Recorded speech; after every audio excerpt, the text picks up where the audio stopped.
McKinsey analysts project generative AI could add $4.4 trillion to the global economy annually. The premise sold to corporate boards is a future of frictionless efficiency. Algorithms absorb repetitive tasks, overhead drops, and workers focus on high-level strategy. The implementation reality tells a different story. While 92% of companies plan to increase their AI investments, barely 1% of business leaders classify their organizations as mature in how they actually integrate these tools. This chart tracks the collision between expectation and experience. On the left is the theoretical, smooth upward trajectory of financial gains. On the right is the actual result. In a survey of 15,000 global workers, 64% reported a workload increase directly caused by the pressure to perform using new AI tools. These tools have elevated performance expectations to unsustainable levels. Occupational data reveals that 51% of workers in the United States report feeling burned out, the highest rate recorded in 5 years. To survive these new baselines, employees are turning to shadow AI, bringing unapproved digital assistants into the office just to keep up with the volume. Generative AI is not functioning as a time-saving device. Without strict management boundaries, it is acting as a catalyst for organizational exhaustion. To understand our current crisis, we have to look back at how economists have historically misjudged the impact of efficiency. In 1930, John Maynard Keynes famously predicted that within a century, human beings would work roughly 15 hours a week. Keynes assumed that once machines could cheaply produce enough goods to satisfy basic needs, the necessity of labor would disappear. He believed technical efficiency would naturally buy us rest. He formulated this theory during the Great Depression, projecting a future where humanity's main challenge would be figuring out how to spend abundant leisure time. He failed to account for a recurring pattern in consumption. When technology makes the production of a service cheap, we do not clock out early. We immediately invent new, complex requirements to fill the saved time. We are following the same analytical path as the 1930s. We expect technical efficiency to buy us time, but the saved hours are often immediately repurposed, resulting in more work rather than more rest. This mechanism was identified in the 19th century by William Stanley Jevons. While studying more efficient steam engines, Jevons noticed that making an engine consume less coal didn't reduce the total amount of coal mined. It made steam power so cheap that entire new industries adopted it, increasing total consumption. This is the Jevons Paradox. Increasing the efficiency of a resource can paradoxically increase the total consumption of that resource. Modern large language models apply this paradox to human cognition. They lower the marginal cost of producing a block of code, a marketing plan, or a research summary. The time a worker saves is instantly consumed by elevated expectations. If an AI assistant cuts development time in half, management stops expecting a monthly update and begins demanding weekly releases. Biologists call this the Red Queen hypothesis, a dynamic where you must run as fast as you can just to stay in the same place. When an entire industry uses AI to double its output, that production becomes the new requirement for survival. Generative AI eliminates specific tasks, but it leaves a vacuum. That space is immediately filled by new, escalating demands that require intense human supervision. That supervision is a significant shift in the nature of work. When a human writes from scratch, they apply judgment, context, and ethics organically at every step. The process is linear and often induces a state of flow. Corporate AI mandates a human-in-the-loop model.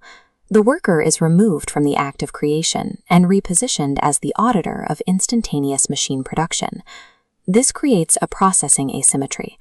A machine can generate 10,000 words in a second, but human cognitive limits remain bound by biology.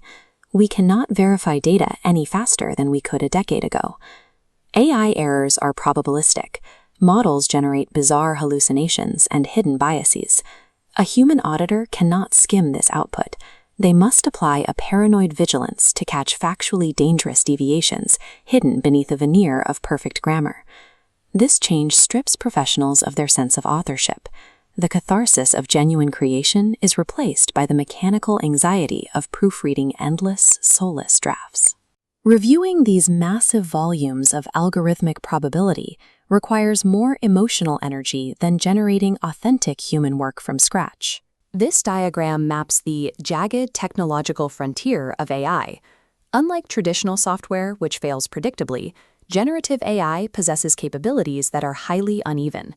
In a study by researchers at Harvard and MIT, professionals who used AI for tasks strictly inside the machine's proven capabilities saw their performance spike by 40%. But when a task required nuance that crossed outside that jagged boundary, human performance plummeted by an average of 19%. The workers trusted the machine blindly, and the machine failed. This creates a continuous cognitive tax. The worker must negotiate, minute by minute, whether the current microtask sits inside or outside the machine's actual capability. Researchers call this AI brain fry.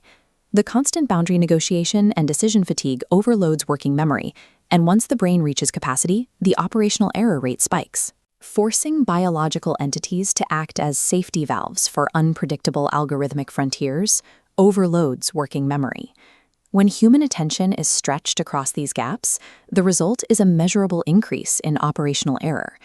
As workers struggle with this load, management faces an evaluation crisis. Unable to measure complex outcomes, they retreat to measuring volume.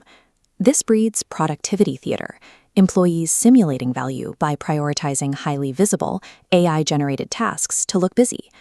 The result of this metric inflation is the mass production of AI slop. Platforms are flooded with synthetic, uncurated content generated to satisfy corporate quotas with near zero effort. This accelerates enshittification. Social platforms promote algorithm-generated content because it drives engagement, and this data cannibalization actively corrupts the internet's discovery ecosystem, burying genuine knowledge. To police this environment of automated output, corporations deploy bossware. These systems track keystrokes, monitor screen time, and even attempt to infer a worker's emotional state, all to ensure continuous output. According to the conservation of resources theory, this loss of autonomy drains mental energy. Constant surveillance combined with the threat of replacement correlates with severe burnout and counterproductive workplace behavior. Management has trapped the worker in a digital doom loop, surveilling them to ensure they keep generating the meaningless algorithmic exhaust that the company insists on calling productivity. We cannot software our way out of this paradox.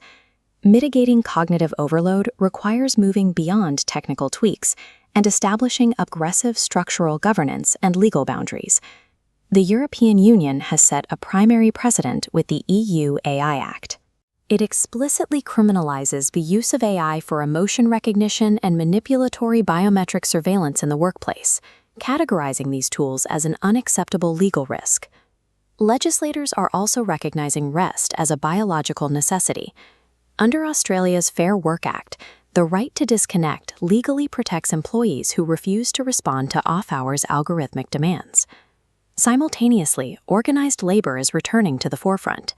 Organizations from the AFL-CIO to the Teamsters are securing bargaining agreements that place guardrails on AI deployment, subordinating logistics to human rights. Technological efficiency left to market forces is toxic to the workforce. It requires the rigid containment of international law and collective human pushback to function safely. The ultimate solution to the Jevons Paradox may lie in restructuring time itself. Extensive pilots of the 4-day workweek proved that cutting hours without cutting pay reduces burnout and brain fry while maintaining business performance. If generative AI can execute tasks that once took hundreds of hours, the dividend of that efficiency must be redistributed as time rather than absorbed by performative corporate targets. Leaders must abandon the dogma of volume-based metrics. Measuring the sheer output of emails generated by a machine offers a vanity metric. Businesses must shift to tracking qualified outcomes that require human insight. Artificial intelligence must be directed to obliterate repetitive waste. By containing the machine, we free the human worker to engage in the strategic, highly contextual labor that algorithms can only simulate. Left unconstrained, AI acts as an engine for organizational exhaustion. Properly governed, it forces a decision, whether to prioritize endless algorithmic volume or the specific strategic work that requires a human perspective.